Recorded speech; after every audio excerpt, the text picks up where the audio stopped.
Chef Gonzalez, and in one video that I have, a previous video, I featured Philippine rums.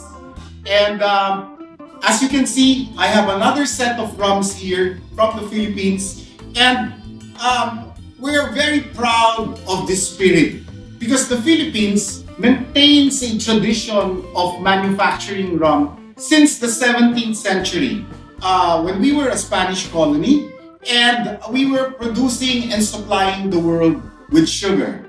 Naturally, as a byproduct, you have molasses during the actual manufacturing of sugar, and the molasses thus became a product that was used for manufacturing of rum.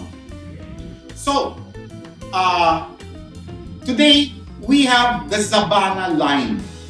You know, my first encounter with Savannah rum was in a convenience store in the island of Boracay. So, you wanna have something that speaks of the sun. You wanna have a mixer that you can have while watching the beautiful sunsets. And I saw this in a convenience store. I saw Zabana rum Blanco and Zabana rum 8 years old. And it kind of sent me wondering because it's been a long time since I have seen the new rums, the new generation of rums that have come out. And most of the rums that are being manufactured in the Philippines, a lot of them, especially the world-class ones, are all for export. We never get it in the domestic market. Now, this is made by Emperador Distillers, who is a big distiller of sugarcane alcohol and has been coming up with a lot of creative lines and variants of spirits. They even have a grape spirit, which I also saw in that island convenience store. It's a type of grappa or ma, and probably an offshoot. These spirits are probably an offshoot of their acquisition of Fundador, which is one of the world's biggest producers of Spanish brandy. A couple of decades back, the acquisition of 2 more distilleries, which are Scotch whiskey, gave Emperador even more access to different brands, and one can conclude that Savannah variants were born, all of these variants. You have to hand it to these rums because these are relatively inexpensive and they make such wonderful mojitos. They make such wonderful mixers for juice-based drinks, and they don't interfere with the natural flavors of the tropical fruits. Also, this 8-year-old rum makes a fabulous Cuba Libre. It's also a wonderful mixer for stronger flavored rums. And you can see that this Savannah 8 has wonderful caramel, coffee, and vanilla notes, while the Savannah Blanco has hints of citrus and mint, which is wonderful really for making it into a mixer for mojitos. So these are some new favorites of world mixologists, and this is easily bought in supermarkets and convenience stores in the Philippines. Okay, so let us look at the pure variants, which I feel are really very exciting too. The pure variants of Zabana. These are offshoots because aside from the know-how that they got from Fundador, from Spanish brandy, they're also able to gain access to casks in their Scotch whiskey distilleries and of course the brandy distilleries. And the first variant is Savannah Spiced Rum. Okay, so this Savannah Spiced Rum is basically another offshoot of spiced or flavored rum, and is used basically for a lot of mixing for premium cocktails.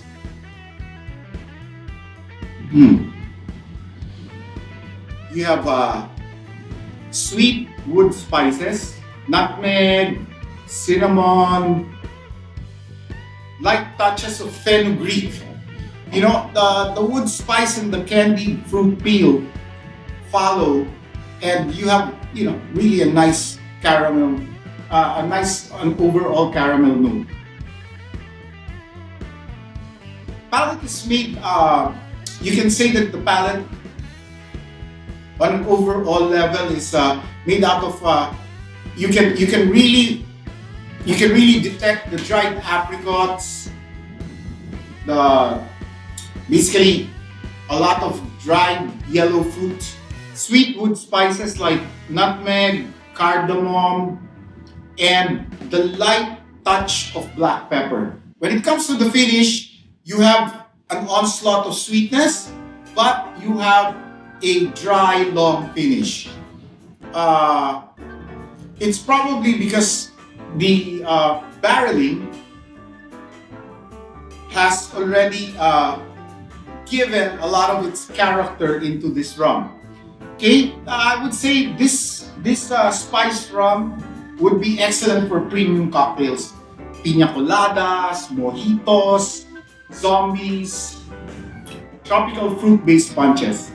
This is a fabulous rum for this particular purpose. For sipping, yes, I would recommend that you take this on the rocks. And I think it would be nice with a splash of soda and a slice of lime. So let's move on to our next variant.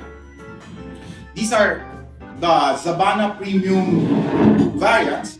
And let's take a look at the sherry oak casks. Okay? Now, this sherry oak cask,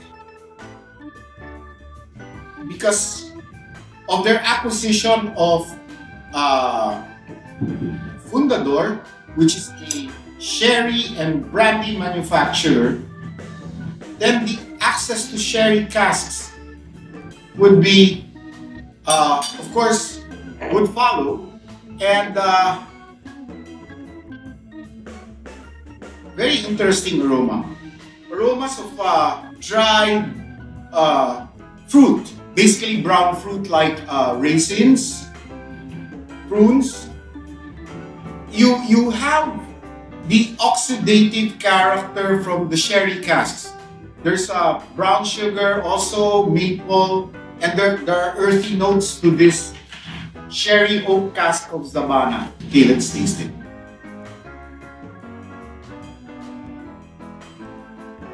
Dried spice Chinese plums.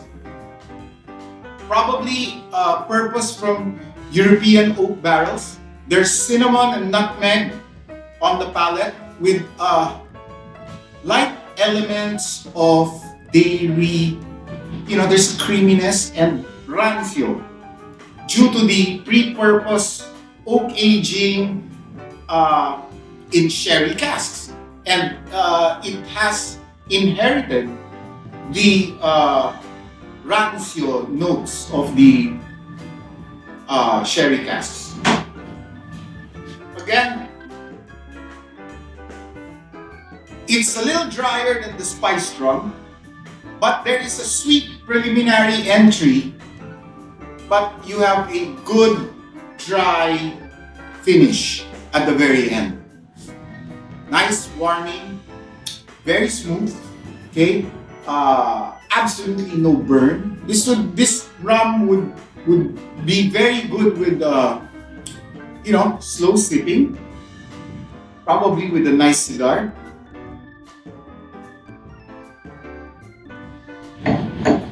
I would also love this with you know, on Christmas when you want to be a little bit more luxurious. You can put some eggnog. You can use this on eggnog. Or you can spike this up. You can spike some custard up and have some English style hard sauce. Beautiful. So let's move on to the third variant, which is the 1997 batch. Okay, this uh, Emperador distillers or the Zabana makers made an age statement out of this.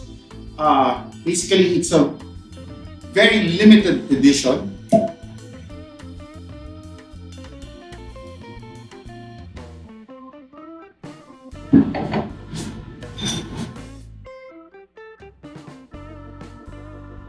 And 1997 was marked with a very grand and very beautiful harvest of sugarcane. And naturally, they had to mark this date for this year. Okay, there is an aroma of freshly sawn wood. I read up on this, and they're also using some American oak or ex-bourbon barrels. You have these perfumey dried apricots and peaches, light hints of creamy mocha and maple.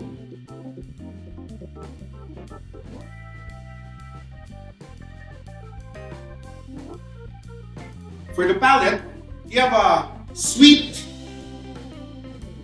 onslaught. There's a secondary bloom of sweetness, fruity sweetness, where you get a lot of fruits cooked in syrup. Again, you have a lot of inherited flavors coming from the barrel. Sweet wood spices, nutmeg, cinnamon, caramel.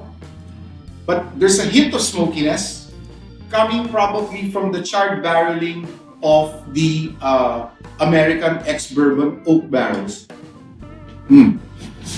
Very interesting. Although there is that onslaught of sweetness, there is a long dry finish. Long barrel aging is evident, but seems to be secretive in style, as I don't only detect the bourbon casks, although I do believe that this was put also in brandy or sherry casks. Well, I could be wrong, but there is a hint of a lot of brown dried fruit that the spirit inherits from the brandy or sherry casks. The Zabana 1997 can be used for actual sipping. It's a very contemplative type of rum, and it really leaves a wonderful finish. It's smooth. There's no burn at all. I would say this is another rum that the Philippines would be very proud of. Well, that concludes our tasting for today. I hope you enjoyed watching the Savannah rum tasting. And here's to everyone's health. I'll have more tastings soon of other spirits and other wines that we have. And don't forget to subscribe to my food channel, The Kitchen Scoundrel. I have a lot of interesting recipes, especially Filipino food recipes. And here's to everyone's health. Enjoy, my friends.